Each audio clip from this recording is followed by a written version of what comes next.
friends, Heidi here from Rain Country. God is good all the time. And I'm here today for another natural remedies list. So these are the kind of lists where I cover herbs, foods, and more that can help with various ailments, health issues, or simply looking for better health for something specific like your hair, your skin, and so on. So I have a playlist I've been developing for a couple of years now that I'll put in the description box down below, so you can check that out and see if there's any of those that pertain to you and what you're looking for. Now, I'm going to go ahead and put the timestamp here for when I actually start reading off this list, and also know that I'll be typing out this list and putting a link to that written list in the description box as well.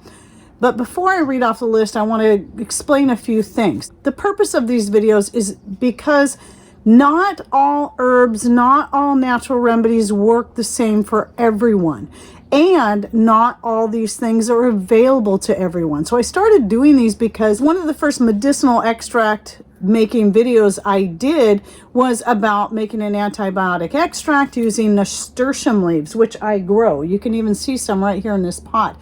Over there on the other side, there's a bunch more. In fact, I just harvested a bunch of leaves off the ones over there and have them on my dehydrator. So a lot of people who don't grow nasturtiums, or they go to look for these herbs online and people cannot find nasturtium leaves, dried nasturtium leaves to purchase. So the only way most people have access to them is to grow them themselves. So I'm like, I should have thought about that. I just assumed everybody could grow nasturtiums at that time. So what I did was I compiled a list of many other natural antibiotics that people can use that include oregano and more. And that kind of got me doing a lot more of these lists for various things so that people could find not only what works best for them, but also what is available to them. And it's also important to understand that when we're talking about, especially things like, fungal infections, there can be all kinds of different strains, and different remedies are going to work differently for each strain, let alone each person. So that is the purpose of compiling these lists. And also know that when I gather these lists, I'm looking at many different sources. I will be linking to one of those down below so you can actually read more about the actual science and how it is backed up by government research if you care about that kind of thing. But I also gather this information from natural-based websites and more. And as I read off this list, understand that there's various different forms that these can be used. A lot of these herbs, let's say it's herbs that you already grow or purchase, either in a fresh or dried form, these can be used to make tinctures / extracts or teas that you can take internally, which will be especially helpful if you're dealing with like candida overgrowth, which is a type of fungal infection, or things that you can use topically, be it in the form of a poultice or even an essential oil. And some of these essential oils, like oregano, for instance, can be quite hot. So if you're using it to cure like a toenail infection, which is very, very common right now, or athlete's foot, then those are something you're going to want to use with a carrier oil, or it can burn your skin. So always take caution whenever using these things. And I also recommend doing your own research to learn more about, let's say you pick a few of these, then learn more about them and find out what's the best way for you to be able to use them. So let's get on to that list. So neem, especially neem oil, if you're looking at using it topically. Coconut oil, highly effective. I got a story on that I'll share later. Oregano, tea tree, magnesium. So like we're talking like magnesium flakes that you can purchase, and then you either put that in a soak or you can make an oil out of it by blending 1 part magnesium flakes to 1 part hot water until it's fully dissolved, and then you can apply that. A lot of people will mix that with other oils because that, especially if you're using it on open sores, it can be kind of painful. It will sting, but it's very effective. Yogurt or kefir, or pretty much anything that's a natural probiotic that can help with fungal infections inside the body, because you're trying to get that proper balance there when we're talking about yeast versus probiotic bacteria. Raw honey, especially manuka. Pau de Arco, I still don't know if I'm saying this right, but I've come across this one a few times in some of my different videos I've done like this. olive leaf extract, and of course turmeric, which is in almost every video I do, black walnut, cloves, golden seal, calendula, spearmint, peppermint, cinnamon, yellow dock, echinacea, osha root, rosemary, cumin, ginger, basil, lemongrass, castor oil, and also diatomaceous earth and bentonite clay. These two work a little differently from each other, but both can be taken internally, and then the bentonite clay especially can be used if you mix it with water or maybe some kind of herbal tea that you're making that has some of these other herbs. You can then apply that to your fungal infections. So let's say it's something like athlete's foot, ringworm, or the toenail infection or other such. You can apply that directly, let it dry, and then wash it off. Now there's one more that I cannot mention because it is taboo on YouTube. But if you're watching this video on Rumble, I'll be putting the Rumble video link in the description box down below. I would put it on YouTube as well, but I'm not even allowed to do that. So if you're wanting to know what that secret ingredient is, just send me an email to raincountryhomestead@gmail.com and I'll send you the Rumble video link, or you can go watch this same video at Rain Country Homestead on Rumble and you'll be able to find it. And by the way, my Rumble link is always in the description box as well. So anyway, that's the secret ingredient that's been used internally and externally to cure fungal infections, bacterial infections, and so much more. And it actually is still found in, even though you won't see it on the jar of Vicks, because they've actually taken it out of the list of active ingredients, which is now the only thing they'll list on the Vicks jar. You'll find Thymol in there, thyme oil, because the reason people will use Vicks to cure toenail infections is because of the two ingredients that are effective, and that is the thyme and this other secret ingredient that though they still include it in their recipe, they don't put it on the jar. It's actually listed as an inactive ingredient, which you can look up online. And then I was really happy to find castor oil. Somebody had mentioned that, and I'm like, I wouldn't be surprised. So I did a little look in, and sure enough, castor oil is also very effective at curing fungal infections. And what I do is that secret ingredient, I tend to combine it, one part of that with one part castor oil, and use it for many things.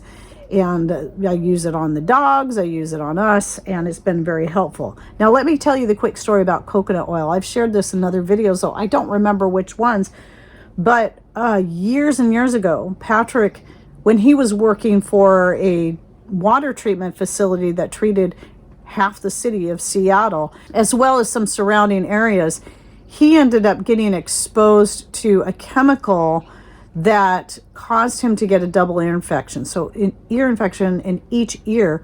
And it was the kind that almost makes me think it might have been some sort of fungal infection, because he was constantly, his ears were constantly weeping some kind of brown ooze. And it got worse and worse till the infection actually affected his outer ear. And we had been throwing every natural thing at it that we could. I was doing vinegar, I think I did olive oil, I can't remember what else. It was quite a few years ago. It was before I'd learned as much as I have learned now. And he even at one point went to the doctor and got some kind of antibiotic drops to put in his ear. They did nothing for him. And then I remembered coconut oil. I was like, oh, that's right. Coconut oil is a natural antifungal as well as antibacterial. So I had him, start melting a little coconut oil and putting that in his ear a couple of times a day, in both of his ears, because they were both infected. And I don't remember how long it took, but that was the kicker that finally healed up that infection, and it never came back. I think a week, 2 weeks tops, it cured that infection and it was gone.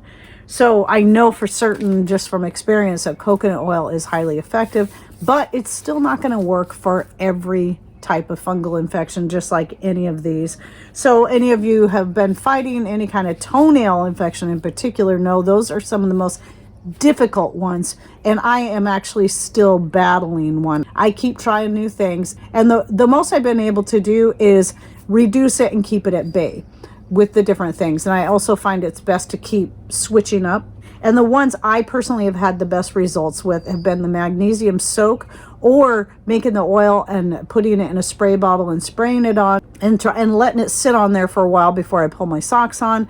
And the soak is really great too, especially if you do magnesium flakes with baking soda, because baking soda also helps to draw out toxins. And then neem oil. It is a natural antifungal. That one works really great as well. And you could also consider using any of these oils in conjunction with another. So a combination I was using was the neem oil with clove oil, about a 50-50 blend. So the neem oil kind of works as a carrier oil for the clove, so it's not too hot, but then they both can be very effective at helping cure toenail fungus. Most people I know here where we live have some kind of toenail fungus. It's just a weird thing. It started about 10-15 years ago, and now most people just where I live, I know, are dealing with it, and everybody's struggling trying to get rid of it. But my daughter-in-law, hers got so bad that her toenails started falling off. I know she at least lost her big toenail, and I don't know if she lost any others, but I know she lost one. And when I gave her the neem and clove oil blend to use, it managed to heal it up enough that she was able to grow her toenail back. She's still fighting it in general, but it's much better. But I'm going to keep working on this. You know, one of the reasons I've waited so long to do this video is I keep hoping I'm going to find that one secret ingredient that's going to work for me and my loved ones. And though we've seen positive results with a lot of these different things, nothing yet has totally got rid of it. And it's not painful. It just doesn't look pretty. That's the main thing I don't like about it, is it just doesn't look pretty. And thankfully it's only my one foot and not both. But I'm going to keep working on it and keep trying different ideas. I know that trying to do both healing from the inside out as well as topically, I know people will say it's because you have too much sugar intake and all that. And I get that. That does make sense, especially when you're talking about candida overgrowth inside the body. But I honestly believe there's far more going on than that alone. And I think it's some of the things, especially when it suddenly just started appearing everywhere here in our small little remote town. All of a sudden, everybody was talking about having toenail infections. And that was the same time mine came out of nowhere. Yeah, so again, this is why I put these lists together, so you can kind of experiment with the different ones and find what's going to actually be most effective for you, if nothing else, at least to keep some of this stuff at bay and not have it completely consume your whole body. So I hope you found this video helpful. Don't forget to check out the series that I'll be linking to down below, as well as the link to the written list, so that you don't have to write all this stuff down or type it up yourself. All you got to do is copy and paste, or maybe print it off directly from that page.